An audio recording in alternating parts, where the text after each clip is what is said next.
Hey there, this is Arakai Moon with Star Siren Astrology coming to you in this full moon in Libra. This full moon in Libra comes to us in a very powerful, weird, bizarre, grief-stricken, peaceful, calm time.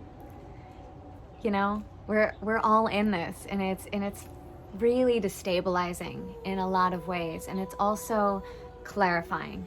And so to me, you know, we've been in this build-up for a long time. A lot of us have been waiting for the ball to drop, the systems to fall, to crash, to crumble, you know, dealing with the personal parts of our life that we have had to let go, the parts of self that we have had to die to and be reborn. And this full moon really comes to us right now to give us some potent medicine to be able to navigate these times. So let's take a deeper look at what this full moon means, but also what are the larger transits at play here that are sculpting our experience right now, and how are we going to navigate these in a graceful way? So we've got the glory of the full moon coming to us in this potent time of a lot of Aryan energy. You know, the sun is in full power in Aries. It's like fiery and ready to initiate and activate and engage and get things going. It's this springtime flame of energy that rises up and says, okay, I'm here to create. We've let go of all the things. And yet this spring, we are forced into isolation. We are forced to like reflect, to be on pause, to kind of still be in this liminal space, you know, of this cocoon-like energy that says, okay, wait a minute, before you get that fire rolling, before you start touching and grabbing and feeding and creating and all the things that our ego, our will, our desires want in this time, you know, that we wanted to make our life like. We're in a pause. We're going to get into why that's happening with these outer planets at play here. But in this moment, I want to speak to the full moon in Libra, that is the polar opposite of Aries, coming to oppose all of that Aryan fire, all that individuality, our ego's desires and will, you know, our instincts, our freedom. And the Libra moon conjunct with Juno right now, you know, the asteroid of commitment, of marriage, like what are you looking to commit to? You know, she's conjuncting this full moon, and I think that it's bringing this medicine saying, hey, how are you going to create balance? What about the other? What about your roles? What about collaboration? What about commitment? What about relationships? What about connection? And it's like connection in this time when we're isolated and some are displaced from their homes and some people are stuck in their homes. For better or for worse, it's a time when we really need to understand, get clear with our fire, our individuality, but we also need to get clear with our relationships, with our individual needs and how they fit inside of the whole. How do they fit inside with this relationship, and how are they different with this relationship, and how do your actions affect the other? You know, Libra is all about that balance and interrelational dynamics. I really think of Athena when it comes to Libra, because so many people are like, Libra, it's codependent, it's flaky, it's wishy-washy, we have indecision, we have all these things like, you know, we're gonna speak to both sides and not pick a side at all. And sometimes I'm like, what the fuck are you even saying? You know, it's like somebody's like, oh yeah, but what about this part and this part? And it's like, what do you feel? You know, the Aries part of me is like, what do you feel though? You know, like I want to feel what you actually want and need and go for. And so Libra is that part of us that says, yeah, but also there's these other sides. There's also these many perspectives, these interrelational social dynamics this game of chess that we need to consider when acting on our impulses, on our instincts, on our own personal need and desire to create. So the medicine that the archetype of Athena and or Libra can bring us in this moment is really this ability to somewhat detach and to really observe ourselves inside of all the dynamics that we're in relationship to.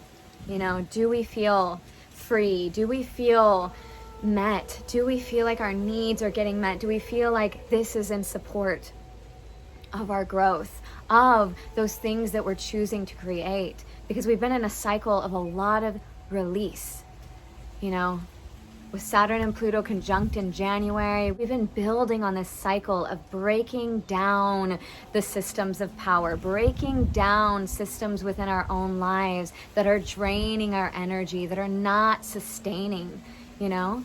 And so it's hyper crucial right now to take this step back on this moon. Let her magnify our vision.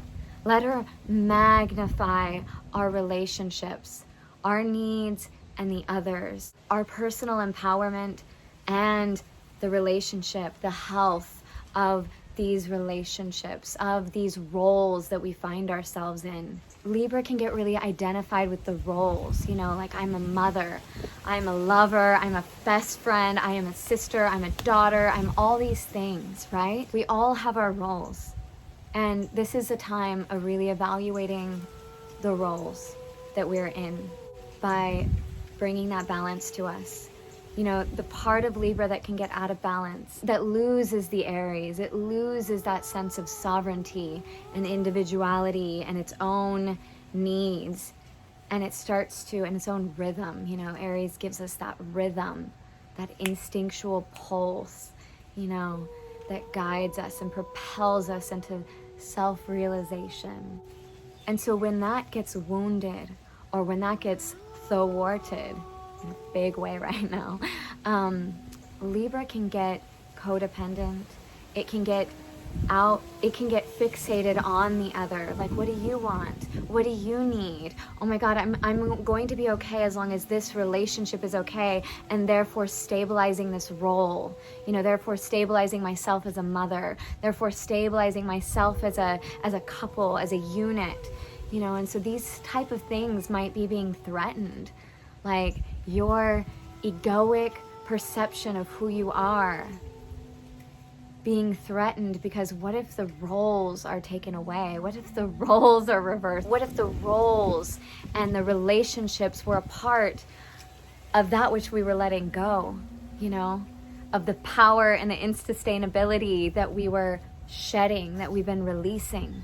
And so this can bring us to a existential or egoic crisis in a sense, not only in our relationships, but also in our work.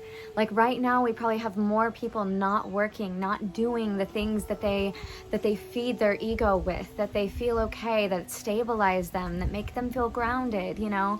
And so we have more people staying at home, all of a sudden having more time, more space, maybe not doing the work that they love, that feeds them, that makes them feel valued and purposeful, or on the other hand, not doing the work that just covered it up, that just numbed them from the painful existence, or from the boredom, or from the loneliness, or from the emptiness that they would have felt. And so all of that's what Saturn and Pluto were asking us to really, really let go of.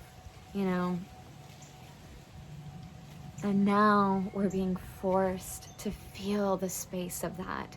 You know, as soon as we empty out something inside of ourselves, as soon as we let go of something, as soon as we quit one addiction, we always want to reach for that other thing. As soon as we're hungry, we want to reach to satiate the emptiness. We want to fill it up. And so this is a part too of like Libra helping us find that balance when she's balanced with her Aries, you know, instead of trying to reach for addiction, for distraction, for anything that will satiate the ego, you know. Ooh, I feel that big right now. I feel that really strong. It's like that Aries part of us is fragile. You know, that sun in Aries, it's strong and it's powerful and it's vibrant, but also it can be fragile. It's ego, it's feeling of like freedom and sovereignty and confidence. You know, confidence is a big part of Aries. I'm an Aries and it's my birthday time. And I feel like I'm a pretty good example of fire and individuality and freedom and confidence, you know.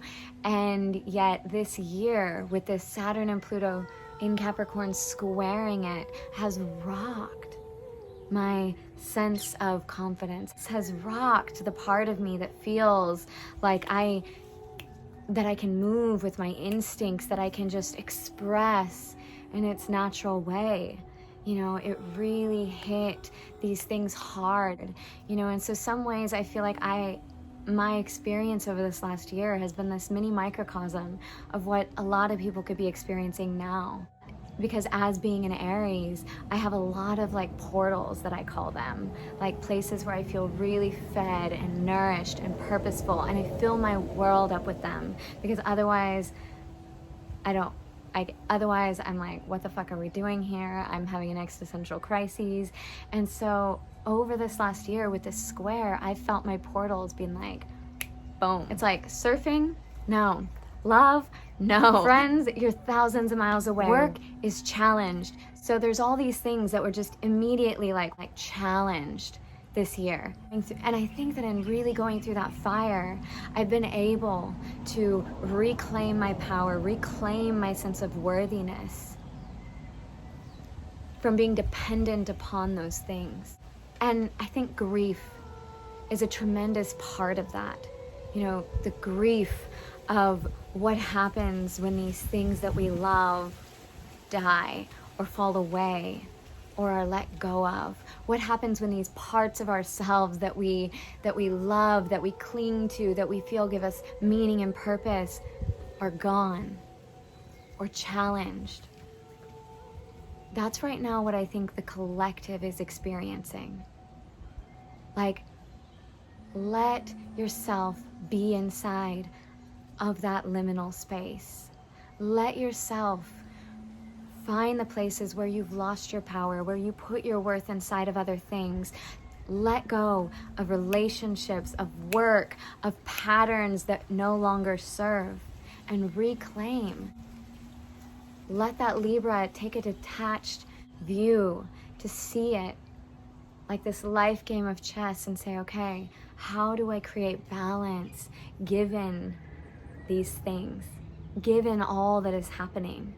You know, how do I create balance in my relationships? How do I create balance in my work? How do I create balance in the desire to act and create and to move forward and feel purposeful, and the part of me that needs to feel the loneliness, the part of me that needs to feel the emptiness, that needs to feel the gnawing hunger that a time like this with this spaciousness creates, with this pause, you know? And so that is a beautiful way that the sun and the moon right now are giving us this huge opposition to help us balance these parts of ourselves, to help us find our fire, to help us find our true direction, our true purpose, our true instinct, and how to move in it. You know, so that when our fire is able to rise and it's able to move in that direction, it's from a place of purity. It's from a place of centeredness, instead of being hooked by all the old systems of that Capricorn, by all the toxicity, by insustainability, by fear, by addiction. We're able to unhook from all of that so that we can cleanse our fire. And right now our ego is getting humbled. That fire is being humbled. Let it be humbled. Another aspect to this beautiful opposition in the sky right now is this T-square that's happening. This T-square is happening between Jupiter and Pluto, like god of the underworld and Ganesha, that creates huge magnification and abundance and blows everything up to make it bigger, to make it louder, whatever it touches. And so it's making that journey of Pluto, you know, this journey of deep and radical transformation, of taking us down into the belly, to the deep fucking underbelly of our power, of our systems, of our government, of our relationship to authority. Capricorn rules, like I said, the government. It rules external authority, but it also rules internal authority. And so where external and internal authority meet, it's like this is where it's taking us.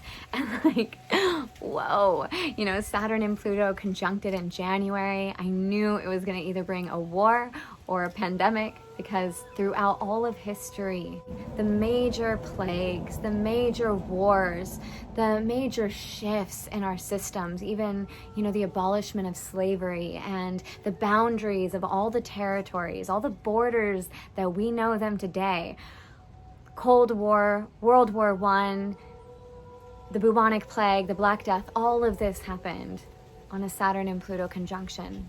So January, they conjunct together in Capricorn. Systems gonna crumble. Economy is gonna crash. Our relationship to power is gonna change, whether we like it or not. This is what these planets do to us. They bring us through these cycles and these initiations, whether we like it or not. So whether it's the fires devastating Australia, whether it's COVID-19 devastating and representing the grief that has been deeply trapped in our lungs, for the lungs of the earth that has been burnt, we now have systems crashing, borders closing, authorities coming down, imposing our freedom, imposing our connection. So you see how the square works? Sun is in Aries. I want freedom. I want to move. I want to create. And the Capricorn is like, no. Libra is like, I want connection. I want intimacy. I want relationships and harmony and balance. And Capricorn is like, how do you do that with this? Deal with this. And so Jupiter and Pluto come together now, and it's going to be happening for the rest of the year, you know? So this is a long cycle. This is a long breaking down, you know? Breaking down, reclaiming.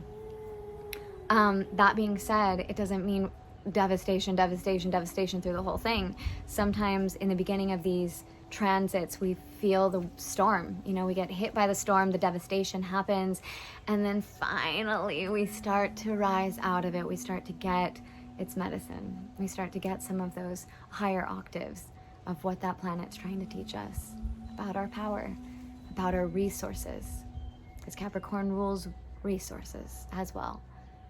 You know, who has the power has the resources.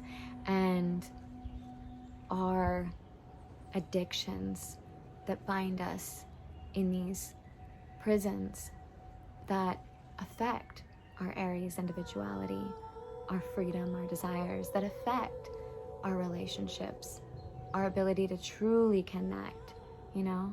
And so I think that on an individual level, we're really experiencing that call to change our relationships, to change our relationship to self, our personal authority and freedom in relationship to the whole, in relationship to our systems of government, to our borders, to our belief systems of what we value.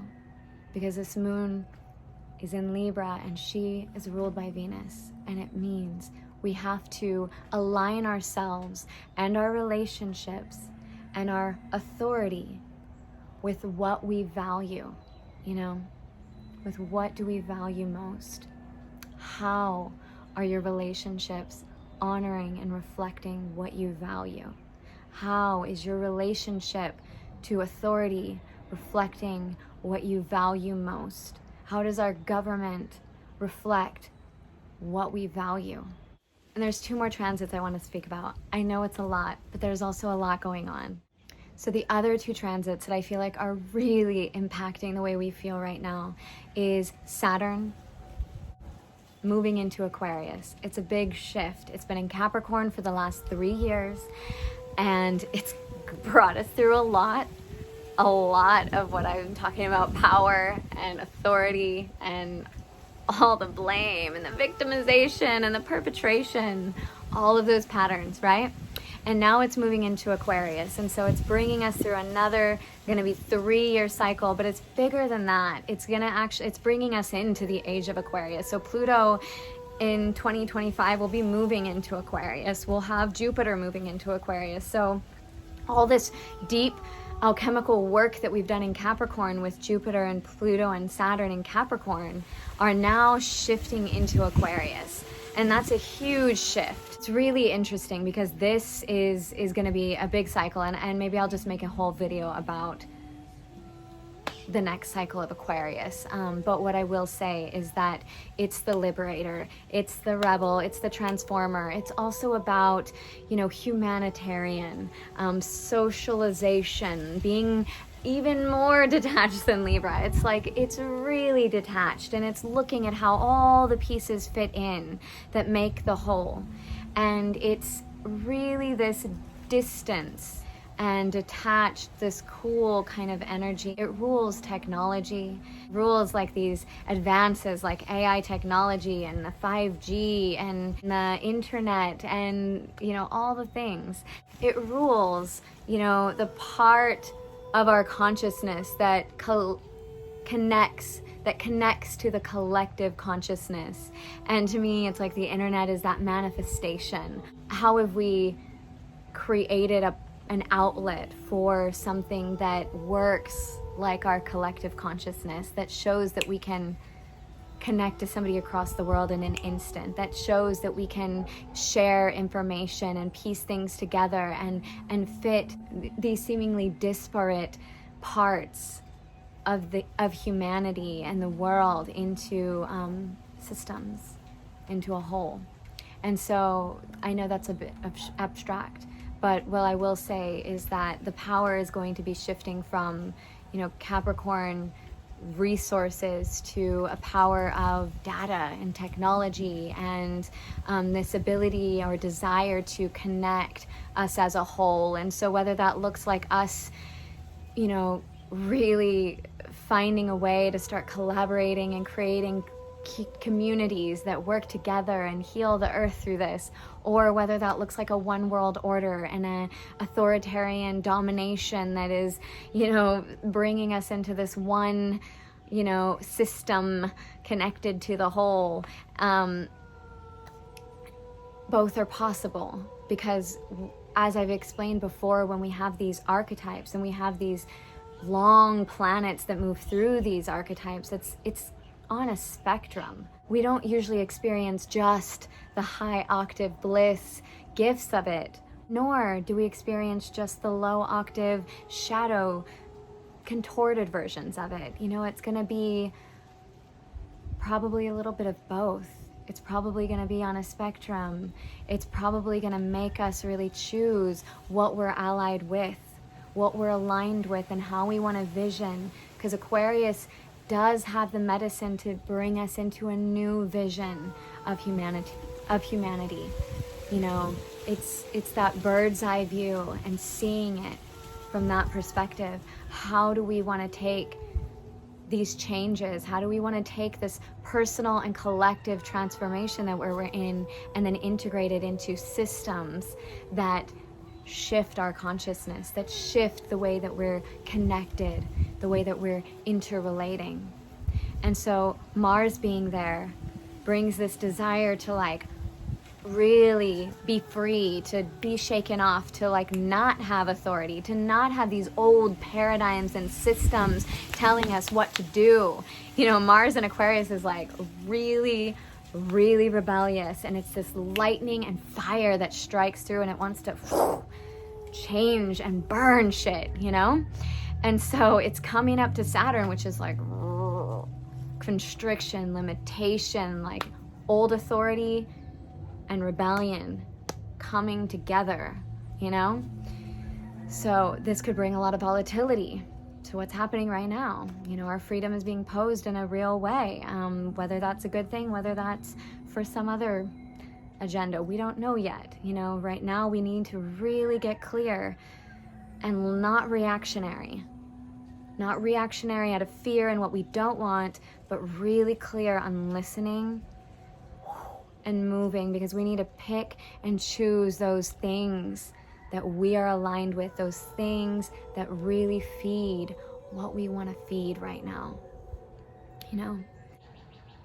And then Mars is going to be squaring Uranus and Taurus. And so to me, Uranus and Taurus is really, you know, bringing through the fires, the floods, the shock of like our relationship to our body, our relationship to the earth. You know, it's like even this virus is like bringing up like, oh my God, like disease and unbalancedness. All of a sudden people are like, oh my God, I should eat better. So it's really highlighting this relationship and this need to really break through any held and stuck patterns that have to do with our resources, that have to do with our money, our body, our home, our relationship, you know, to our worth and to what we value, not just in ourselves,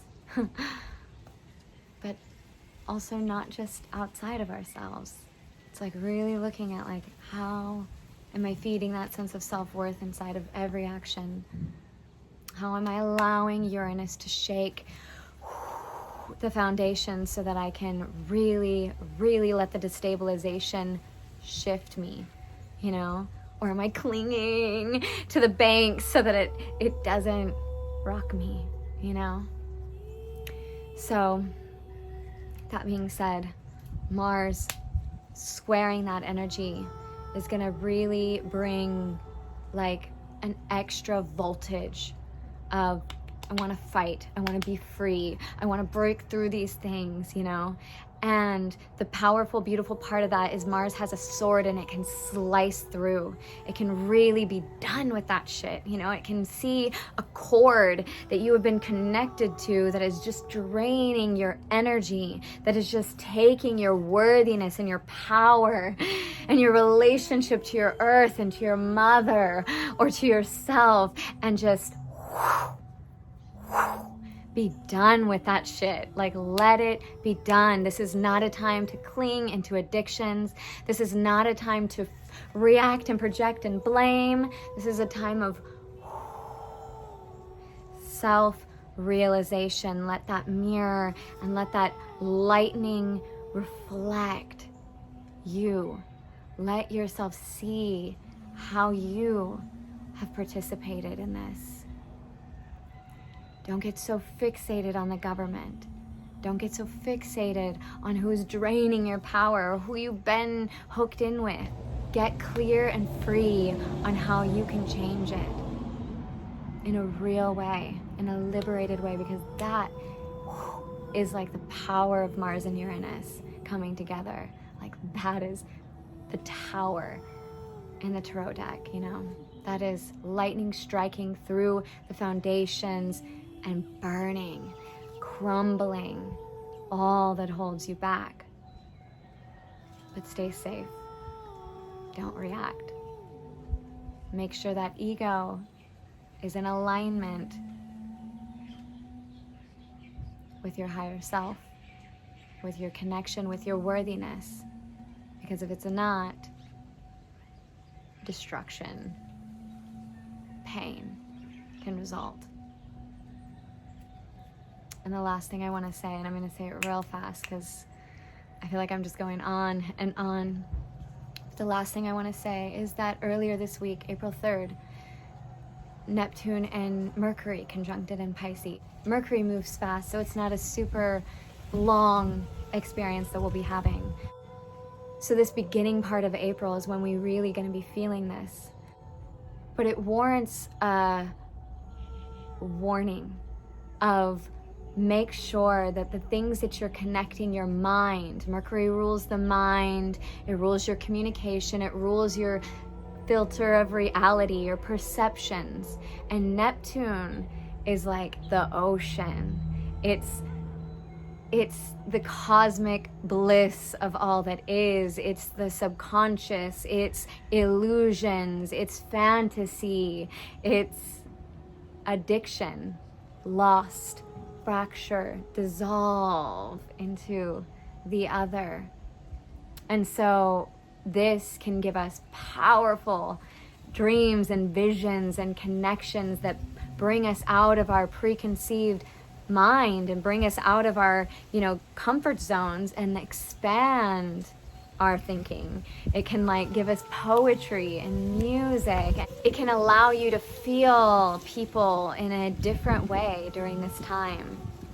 It can bring powerful connections to spirit or to music, to your creative muses, to spirit guides, to lovers or friends, or whatever it is that we can connect to outside of this realm, outside of this body.